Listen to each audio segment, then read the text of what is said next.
मैं हूं ट्रैवलिंग देसी।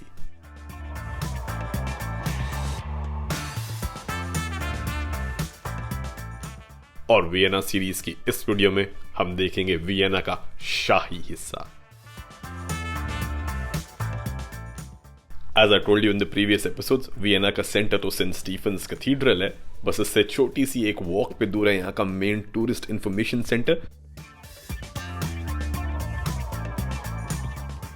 जहां पे आपको इस सिटी की सारी अट्रैक्शंस की free information, free tourist maps या फिर फ्री वाईफाई सब मिल जाएगा। और इन इन्फॉर्मेशन सेंटर्स पे जाके मिल जाते हैं सिटी कार्ड्स, जो कि मैं सिर्फ उन्हीं सिटीज़ में लेता हूँ जिनकी हिस्ट्री बहुत रिच हो, जहाँ का कल्चर और आर्ट बहुत रिच हो, जहाँ पे बहुत डिफरेंट तरीके का आर्किटेक्चर हो, तो उनके म्यूज़ियम्स, उनके पुराने घर, उनके एंटीक्स, उनके चर्चेस देखने लायक हो, तो वो सारे के सारे जो हैं एक सिटी कार्ड में एक सिंगल पैक में मिल जाते हैं। उसकी सबकी टिकट उसके अंदर इंक्लूडेड होती है। कई केसेस में आपको पब्लिक ट्रांसपोर्ट भी मिल जाता है। तो देखते हैं कि यहाँ वाले सिटी पास में क्या क्या इंक्लूडेड है और उसकी कीमत क्या है। और ये मैं हमेशा यूज करने से एक दिन पहले ले लेता हूँ, ताकि जब अगले दिन सुबह इसके 48 आवर्स की ऑफिशियल शुरुआत हो तो मुझे इसे लेने जाने का टाइम ना वेस्ट करना पड़े। और इसीलिए इन्हें खरीदते समय मैं स्टार्ट डेट हमेशा अगले दिन की डाल लेता हूँ।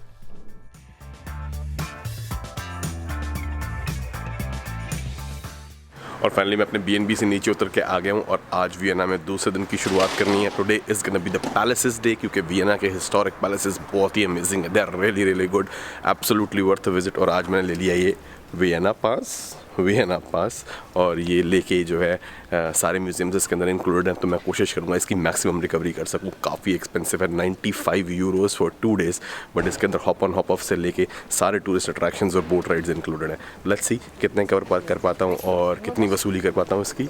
और ये पास लेके मैं पहुँचा इस सिटी के सबसे बड़े हिस्टोरिक पैलेस में,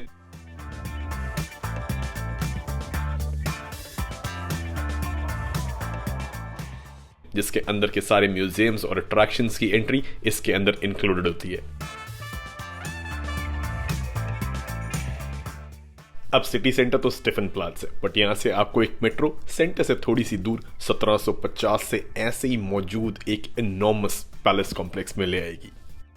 और अगर आप फाइनली वियना आते हैं तो एक जगह तो आपको आना ही आना है, और वो है शोनब्रोन पैलेस, जो कि आप ठीक मेरे पीछे देख सकते हैं। ये ऑस्ट्रियन हिस्ट्री का सेंटर पॉइंट है। सिसी, जो कि यहाँ की सबसे सेलिब्रेटेड क्वीन थी, वो भी यहाँ पे रही थी। France Joseph, the main Austrian emperor, most known actually, वो भी यहीं पे रहे हुए थे। और यहाँ पे जो कलेक्शन है हिस्टोरिक आइटम्स की, चाहे वो छतों के ऊपर पेंटिंग्स हो, चाहे वो शैंडलियर्स हो, चाहे वो उस टाइम की घड़ियाँ हो, चाहे यहाँ का हीटिंग सिस्टम हो, एवरीथिंग इज़ एब्सोल्युटली अमेजिंग। यहाँ पे आपको वो चीज़ देखनी ही देखनी है, you have to try it. और इसके अंदर अलग अलग कॉम्प्लेक्सेस हैं, ये बहुत बड़ा है पूरा का पूरा पैलेस। इसके अंदर अगर आप चाहें तो पैलेस एक्सप्लोर कर सकते हैं, अगर आप चाहें तो पीछे गार्डन्स, फ्रेंच गार्डन्स देख सकते हैं। सो सबकी टिकट अलग अलग है, but you have to be sure कि आप आएँ तो वियना पास आपके पास हो, ताकि सब कुछ इसके अंदर इंक्लूड हो। अदरवाइज ये थोड़ा सा एक्सपेंसिव हो जाएगा। यहाँ पे एप्पल स्ट्रूडल बनानी भी सिखाई जाती है, जू भी है। There is too much that you can cover here. कम से कम 3-4 घंटे पूरे लगेंगे अगर आप यहाँ आते हैं, but I would say it would be totally worth it. और यहाँ से तो आपको शायद ये देखने में छोटा लग रहा हो, मगर इसके अंदर 1441 कमरे हैं।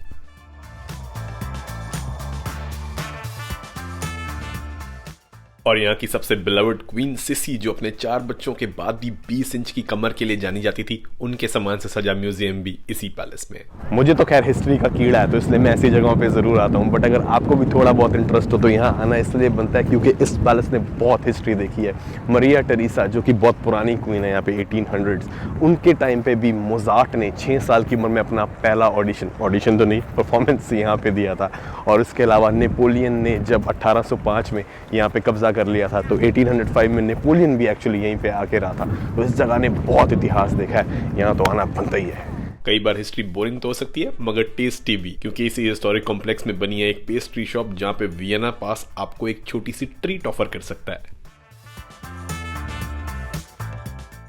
अगर आपके पास वियना पास है तो ये फ्री है, अदरवाइज टिकट है तकरीबन 6 यूरो की, जिसके अंदर आपको एप्पल स्ट्रूडल बनाने की एक्चुअल एक शो मिलता है। यहाँ पे शो चलता है जिसमें दिखाते हैं कि एप्पल स्ट्रूडल कैसे बनता है। और एप्पल स्ट्रूडल जो कि मेरे सामने पड़ी है, ये ऑस्ट्रिया की फेमस पेस्ट्री है, मरिया थेरेसा 1700 से चलती आ रही है, वही सेम रेसिपी, और यहाँ पे एक्चुअली दिखाया जाता है कि वो कैसे बनाते हैं एंशिएंट रॉयल स्टाइल में। तो इसलिए अब इसको ज़रा ट्राई कर लेते हैं। ग्लेज्ड ब्रेड है मैदे की, और उसके अंदर एप्पल की पुडिंग स्टाइल की चीज़ें डली हुई हैं, और ऊपर से sugar glaze, that's really good. अगर आप ऑस्ट्रिया आएँ तो ये तो ट्राई करनी है।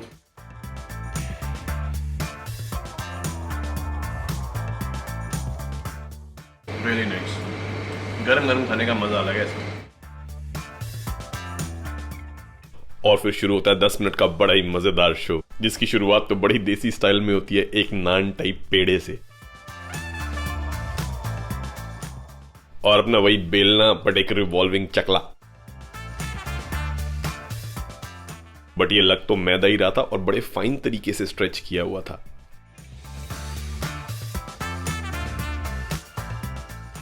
और फिर डलती है एप्पल और किशमिश से बनी एक फ्रूटी फिलिंग, जो आप चाहें तो यहाँ से कैंड फॉर्म में खरीद भी सकते हैं।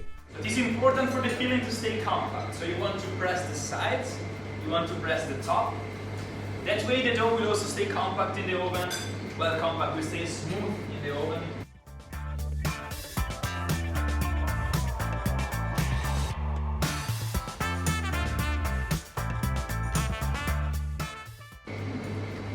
Voilà.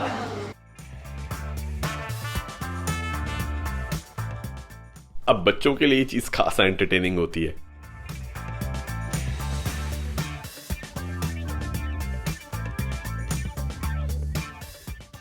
फिर मैंने सोचा क्यों ना मैं भी थोड़ी शेफ वाली फील ले लूं, बट शेफ के साथ साथ मुझे थोड़ी कोल्हापुरी वाली फील भी आ गई। और जाते जाते मैंने एक एप्पल पुडिंग खरीद भी ली। बट क्योंकि ये पैलेस कॉम्प्लेक्स बहुत ही बड़ा है, तो इसमें घूमने के लिए आपको एक छोटी ट्रेन लेनी पड़ती है, और वियना पास में ये भी इंक्लूडेड है। और क्योंकि ये कॉम्प्लेक्स बड़ा बहुत है, तो इसमें घूमने के लिए अगर आप पैदल कोशिश करेंगे आधा घंटा एक तरफ दूसरी तरफ जाने में लगेगा, जहाँ पे यहाँ की काफ़ी अच्छे मॉन्यूमेंट्स हैं। तो इसलिए मैंने ये बग्गी पकड़ ली है, ट्रेन टाइप, ये ले जाएगी मेरे को फ्री में, क्योंकि वियना पास है।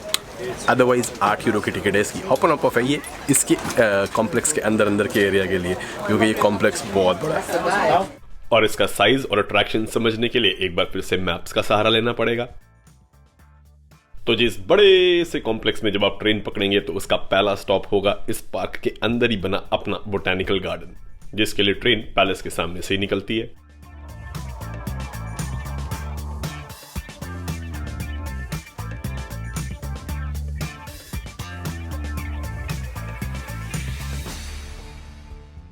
और लेके जाती है आपको इसके बेहद खूबसूरत गार्डन्स के बीच में से।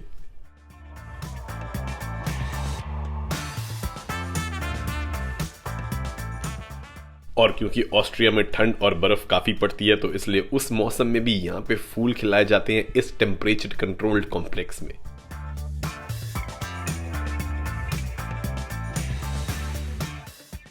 खैर, इसके आगे जाके आता है इसी कॉम्प्लेक्स के अंदर एक अपना जू।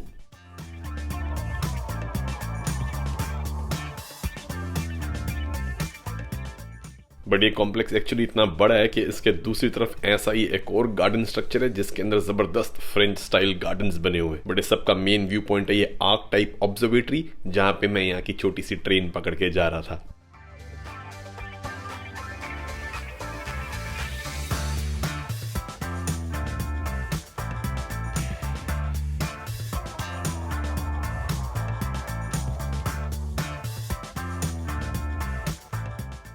और फाइनली फिर छोटी सी जर्नी के बाद ये चुक चुक गाड़ी 10 मिनट में आपको ले आती है इस हिस्टोरिक मॉन्यूमेंट पे। बहुत ही अमेजिंग है। इसकी छत के ऊपर बैठ के मरिया थेरेसा 1700s में खाना खाया करती थी, नाश्ता एक्चुअली, क्योंकि यहाँ से पूरा वियना नजर आता है इस तरफ, जो मैं अभी आपको जरा दिखा देता हूँ।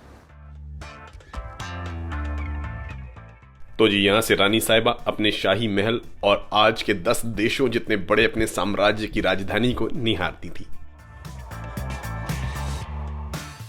और वैसे तो यहाँ पे आप पूरा का पूरा एक दिन स्पेंड कर सकते हैं, क्योंकि palace complex as you can see बहुत बड़ा है। बट अगर आप ट्रेन की टिकट ना भी लें तो आप यहाँ पे आराम से वॉक करते हुए भी आ सकते हैं। थोड़ी सी लंबी walk as you can see, हल्की सी हाइक भी है, तो आपको थोड़ा बहुत चलना पड़ेगा। बट अदरवाइज़ यहाँ पे आना एब्सोल्यूट वसूली है। और अगर यहाँ का जू मिला दें, सारे मॉन्यूमेंट्स मिला दें, पैलेस की गाइडेड टूर मिला दें, तो सब कुछ मिला मिलू के भी आप चाहें तो आराम से पूरा का पूरा एक दिन यहाँ पे स्पेंड कर सकते हैं। So it's totally up to you on how much time you want to spend. And पीछे वियना तो दिख ही रहा है। और थोड़ी देर रेस्ट करने के बाद इसके ऊपर जरूर जाइएगा।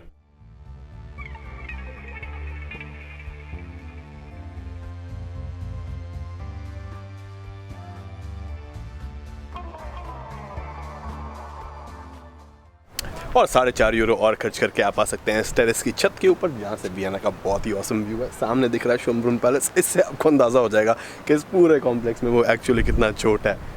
वाकई में असल में तो बहुत बड़ा है, 1141 कमरे हैं इसके अंदर, तो इसलिए है ये बहुत बड़ा। बट एनीवेज, सामने वियना। और गर्मियों में इतना ग्रीन और कलरफुल दिखने वाला ये पैलेस दिसंबर की ठंड में ऐसा ग्लूमी दिखता है, बट यहाँ पे उस टाइम क्रिसमस मार्केट लगी होती है,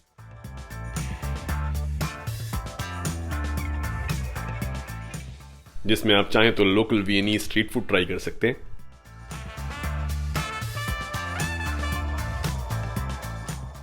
और एज कंपेयर टू गर्मियों की ऐसी हरियाली, सर्दियों में ज्यादातर पेड़ और झाड़ियां बिल्कुल सूखे होते हैं।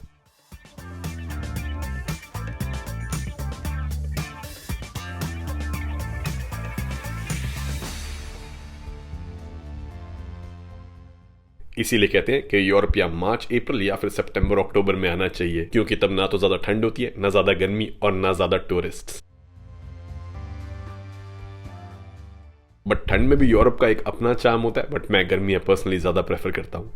और इसी के साथ शोनब्रुन की ट्रिप तो खत्म, क्योंकि शोनब्रुन में अभी और भी वैसे काफ़ी चीज़ें रह गई हैं। फ्रेंच गार्डन्स देखने रह गए हैं जो बहुत खूबसूरत हैं। जहाँ पे मैं विंटर्स में आया था उस टाइम तो वो इतने सुंदर नहीं थे, मेंटेन नहीं थे। बट इसके ग्राउंड्स में आप फ्री आ सकते हैं। अंदर बिल्डिंग्स वगैरह में, जू वगैरह में जाने के लिए टिकट लगेगी, पूरा एक दिन चाहिए। बट मैं जू में नहीं जा रहा हूँ, क्योंकि ऑब्वियसली जू में ऐसा कुछ खास नहीं है जो मैं आपको दिखाऊँ, क्योंकि जानवर तो हम इंडिया में भी देख सकते हैं अपने जू में। इसलिए अब निकलना है सीधा बेल्वेडेयर पैलेस की तरफ। और ये हम देखेंगे अगले एपिसोड में, जिसमें हम hop on hop off tourist bus का यूज करते हुए वियना के कुछ और शानदार लैंडमार्क्स एक्सप्लोर करेंगे इसी वियना पास के साथ। बट आई होप आपको गाइस ये वीडियो अच्छी लगी हो। इफ सो तो प्लीज लाइक बटन दबाना मत भूलिएगा। And for more such videos and time updates, please don't forget to hit the subscribe button and the bell icon.